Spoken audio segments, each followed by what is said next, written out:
भोजन का प्रबंध करते हैं। महाराज भोजन तक जाएंगे। भोजन कुमार के लिए अच्छे से अच्छे भोजन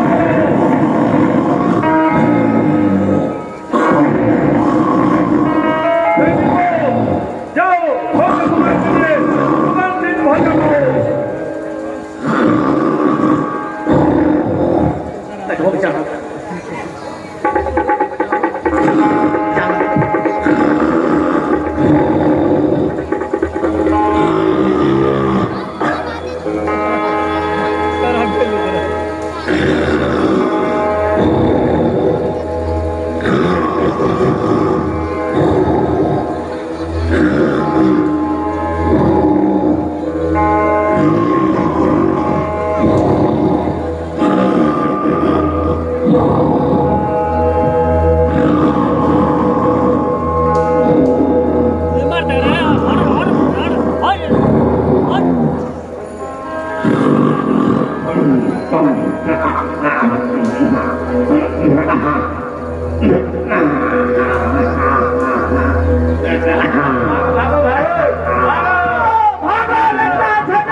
मुझे जगाने की साहस कैसे हुई?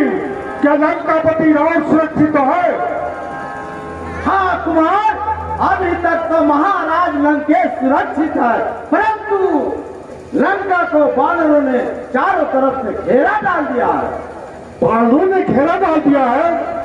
महाराज बाली से हमारी संधि थी।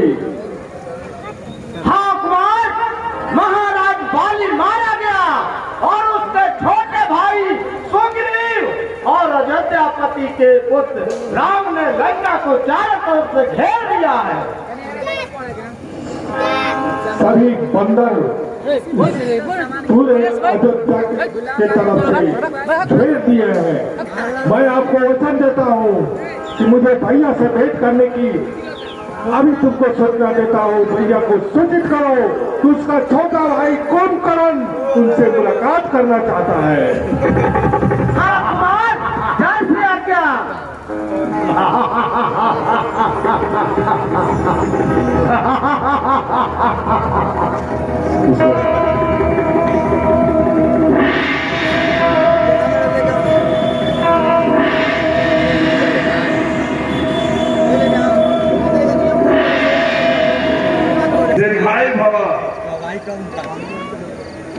महाराज, क्या इस समय जो सुना जा रहा है कि पूरे अयोध्या के बानर यहाँ पर घेरा डाल दिए हैं, क्या मैं ये सुन रहा ये सच है?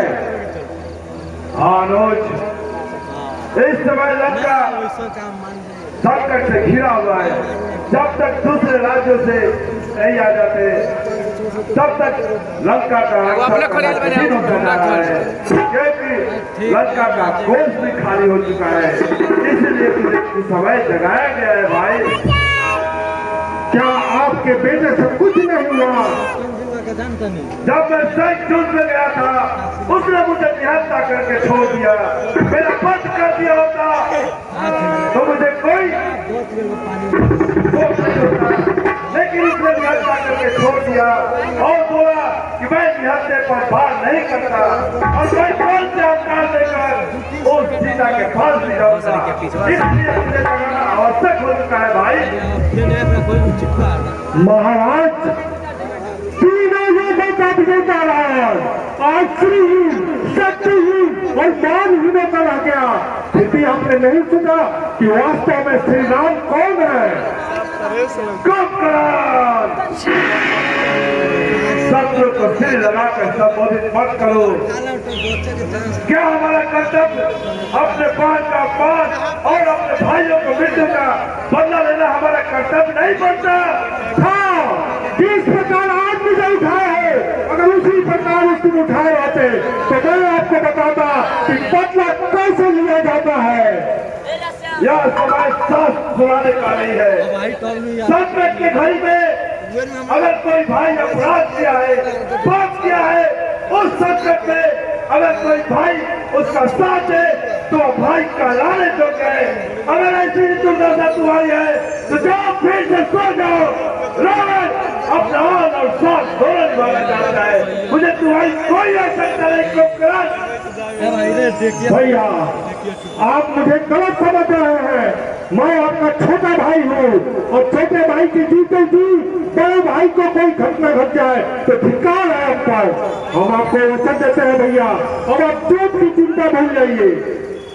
मैं आपको वचन देता हूँ कि आज सूर्यास्त होने से पहले उन दोनों वनवासियों का सिर काटकर लंका के गलियों में पैरों से ठोकर मारता हूँ। परंतु क्या, परंतु भैया अगर वो इस युग में एक राजा है तो मैं आपसे निवेदन करता हूँ कि कभी भी मैं उनका पीछा नहीं छोड़ूंगा। मैं उनके सामने कभी झुकूंगा नहीं, कभी पीठ नहीं दिखाऊंगा। मैं आपको वचन देता हूँ अपने भाई की आन बान और शान के लिए हंसते हंसते मर जाऊंगा। मैं कभी भी उसका भाई कुंभकर्ण, तुम राक्षस जाति की लाख हो। हमें तुम पर पूरा भरोसा है कि तुम्हारे सामने बंदर सिर्फ खाने के लायक ही बचेंगे। जाओ उस बंदरों और भालुओं का भक्षा करके तुम विजय श्री होकर लौटो। मैं अभी सेनापति को कहता हूँ और तुम्हारे लिए शत्रुओं की सेना तैयार करे। नहीं भैया, मुझे कोई चतुरंगी सेना नहीं चाहिए। मैं इस युद्ध में सिर्फ अकेला जाऊंगा। मेरे साथ होगा शंकर का दिया हुआ त्रिशूल। भैया अब आप मुझे आशीर्वाद दीजिए और मुझे यहाँ से जाने की आज्ञा दीजिए। भैया जाओ कुंभकर्ण, विजय होकर वापिस आओ।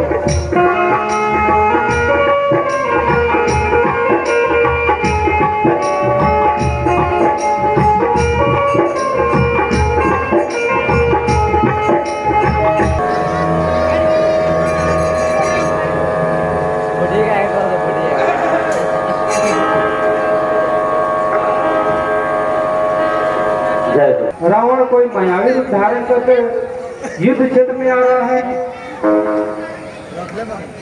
नहीं प्रभु, ये रावण नहीं है। ये रावण का ही छोटा भाई कुंभकर्ण है और मेरा अग्रज है। यह जन्म से ही ऐसा ही है। बालकाल में भी इसके शरीर में अतुल बल था।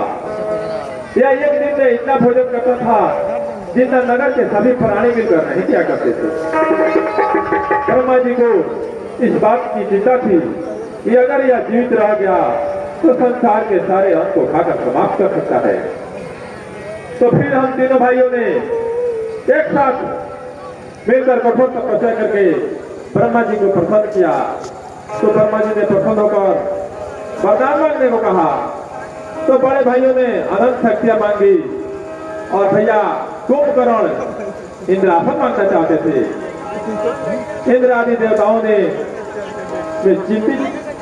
चिंता में पड़ गए कि अगर यह कुंभकर्ण इंद्रासन ले लेगा तो हम लोग कहाँ रहेंगे। उन्होंने जाकर माँ सरस्वती की गुहार लगाई और माँ सरस्वती ने उनके जीवा पर बैठ गई और वह इंद्रासन की जगह पर निंद्रा